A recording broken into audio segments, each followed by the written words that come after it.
8:40 train প্রায় 11:45 বাজতে চললো, এখন ঢুকছে 8টায়। আর এই রাতে গোটা কম্পার্টমেন্ট ফাঁকা।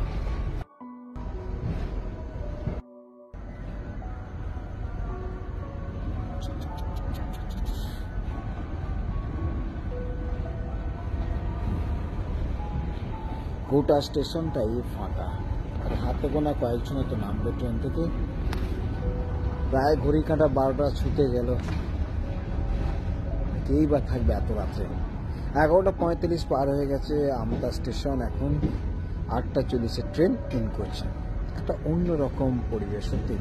দিনের বেলায় যখন ট্রেন ধরা থাকে তখন কত মানুষ এখানে ভিড় জমায়, আর যখন রাত 11:45 হয়ে যায় তখন তার কেউ থাকার মতো লোক থাকে না।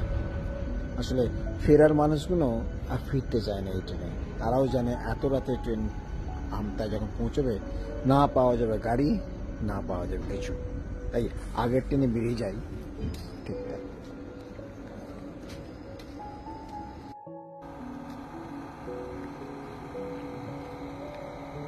এমন একটা মুহূর্ত আপনাদের সঙ্গে আমি শেয়ার করছি। আমি কুলার অধিকারী।